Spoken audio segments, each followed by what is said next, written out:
CIA का एक जासूस हफ्तों से एबटाबाद के एक रहस्यमयी कंपाउंड पर नजर गड़ाए बैठा है। उसने नोटिस किया कि इस 10 लाख डॉलर के घर में न तो कोई फोन लाइन है न इंटरनेट। यहाँ तक कि ये लोग अपना कूड़ा भी बाहर नहीं फेंकते बल्कि उसे घर के अंदर ही जला देते हैं। हर रोज एक लंबा सा साया बगीचे में टहलता हुआ दिखता है। सीआईए ने इसे नाम दिया द पेसर। वो कभी घर की चारदीवारी से बाहर नहीं निकलता था। जासूसों को यकीन नहीं हो रहा था कि क्या ये वही दुनिया का सबसे बड़ा आतंकी है जिसे पकड़ने के लिए अमेरिका ने पिछले 10 साल में $3 ट्रिलियन फूंक दिए थे। लेकिन एक बड़ी समस्या थी। सीआईए के पास उस साये की कोई साफ तस्वीर नहीं थी। अगर ये लादेन नहीं हुआ और अमेरिका ने पाकिस्तान के मिलिट्री जोन में हमला कर दिया तो ये इतिहास की सबसे बड़ी कूटनीतिक तबाही होगी। दांव पर थी प्रेसिडेंट ओबामा की कुर्सी और नेवी सील्स की जान। ये कहानी सिर्फ एक आतंकी को मारने की नहीं है। ये कहानी है उन 38 मिनटों की जिन्होंने पूरी दुनिया का भूगोल और भविष्य हमेशा के लिए बदल दिया।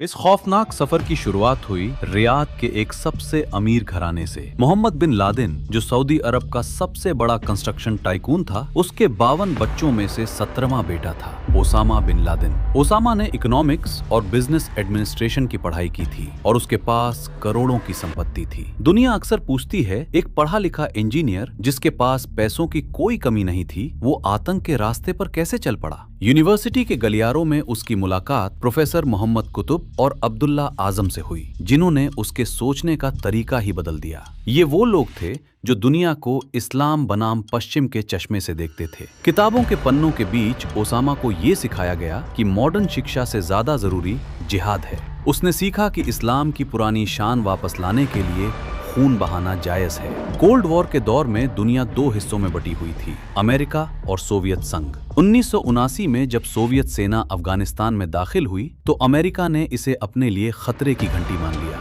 अमेरिका को डर सताने लगा कि रूस यहाँ से बढ़ते हुए गल्फ कंट्रीज के तेल के कुओं पर कब्जा कर लेगा। इसलिए सीधे लड़ने के बजाय अमेरिका ने एक चाल चली। उसने पाकिस्तान की खुफिया एजेंसी ISI के जरिए हजारों लड़ाकों को पैसे, हथियार और ट्रेनिंग देना शुरू किया। इनमें एक नाम था ओसामा बिन लादेन। उस वक्त अमेरिका ने इन लड़ाकों को फ्रीडम फाइटर्स कहा, लेकिन अमेरिका ये समझ नहीं पाया कि वो जिन लोगों को खड़ा कर रहा है वही एक दिन उसके सबसे बड़े दुश्मन बनेंगे। इसकी शुरुआत हुई 1990 में, जब सद्दाम हुसैन के इराक ने कुवैत पर हमला किया। लादेन ने सऊदी राजघराने को ऑफर दिया कि वो अपने मुजाहिदीन के साथ सऊदी अरब की रक्षा करेगा। सऊदी अरब ने लादेन के ऑफर को ठुकराकर अमेरिका की मदद मांगी। हजारों अमेरिकी सैनिक सऊदी अरब की धरती पर उतरने लगे। लादेन के लिए ये बर्दाश्त से बाहर था। वो इसे इस्लाम की पवित्र भूमि मक्का और मदीना पर ईसाइयों और यहूदियों का कब्जा मानता था। उसने अमेरिका के खिलाफ अपना फतवा जारी कर दिया।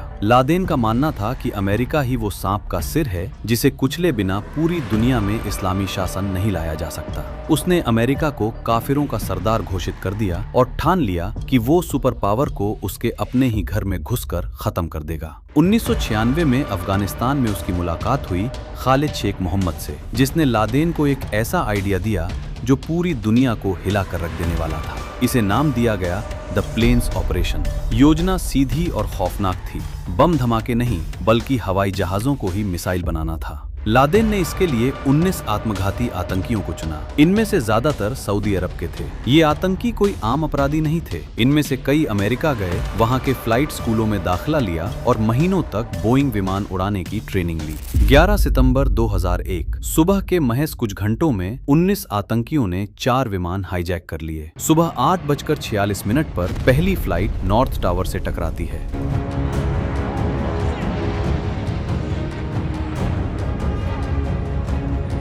9:03 पर दूसरी फ्लाइट साउथ टावर को चीरती हुई निकल जाती है।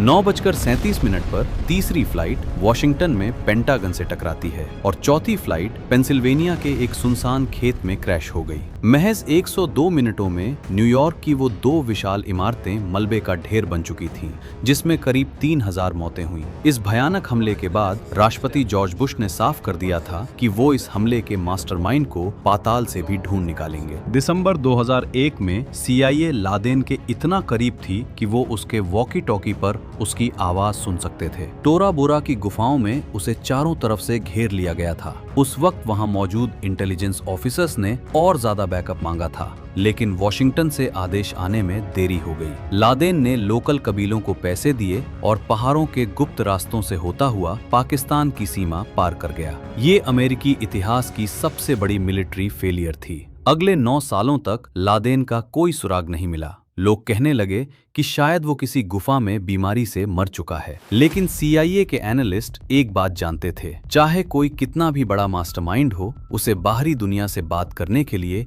एक इंसान की जरूरत पड़ती ही है। और वो इंसान था लादेन का सबसे भरोसेमंद कुरियर अबू अहमद अल कुवैती। CIA ने अल कुवैती की हर मूवमेंट पर नजर रखना शुरू कर दिया। हफ्तों के इंतजार के बाद CIA ने अल कुवैती की गाड़ी का पीछा किया, जो उन्हें एबटाबाद के उस W121 कंपाउंड तक ले गई। ओसामा बिन लादेन के इस घर को देखकर CIA भी हैरान रह गई। इस $10 लाख के घर में कोई टेलीफोन लाइन नहीं थी। यहाँ की दीवारें 12 से 18 फुट ऊंची थी, जिनके ऊपर कटीली तारें लगी थी। कंपाउंड के अंदर रहने वाले लोग अपनी गाड़ियां अंदर पार्क करते थे और कभी बाहर नहीं निकलते थे। ओसामा के इस घर का नाम वजीरिस्तान हवेली था। CIA के लिए अब ये साफ था, ये कोई आम घर नहीं था, बल्कि एक छिपने की जगह थी, जहां कोई बहुत बड़ा राज दफन था।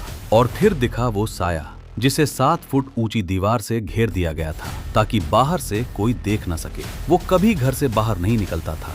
CIA के पास लादेन की कोई साफ तस्वीर नहीं थी, सिर्फ ये अंदाजा था कि 6 फुट 4 इंच लंबा ये आदमी ही ओसामा है। अमेरिकी राष्ट्रपति बराक ओबामा के सामने 2 ही रास्ते थे, या तो ड्रोन स्ट्राइक करके पूरे कंपाउंड को उड़ा दें, या फिर अंदर घुसकर खुद देखें। ड्रोन स्ट्राइक का मतलब था सबूत मिट जाना। अगर वो लादेन नहीं होता तो ये अमेरिका के इतिहास की सबसे बड़ी नाकामी बन सकता था। इसलिए फैसला लिया गया कि नेवी सील्स को भेजा जाएगा। 2 मई 2011 की रात करीब 12:30 बजे पाकिस्तानी सीमा के अंदर 2 ब्लैक हॉक हेलीकॉप्टर्स ने कंपाउंड के ऊपर अपनी पोजीशन ले ली। लेकिन जैसे ही हेलीकॉप्टर कंपाउंड के ऊपर होवर कर रहा था, अचानक बैलेंस बिगड़ गया। एक जोरदार झटका और ब्लैक हॉक सीधे दीवार से टकरा गया। कुछ सेकंड के लिए सब कुछ शांत हो गया। फिर धूल के गुबार के बीच से नेवी सील्स बाहर निकले। उनके पास सिर्फ 38 मिनट थे। सील सबसे पहले गेस्ट हाउस और ग्राउंड फ्लोर की तरफ बढ़े। वहां लादेन का सबसे भरोसेमंद कुरियर अबू अहमद अल कुवैती मौजूद था। उसने अपनी AK-47 से अंधेरे में गोलियां चलानी शुरू की,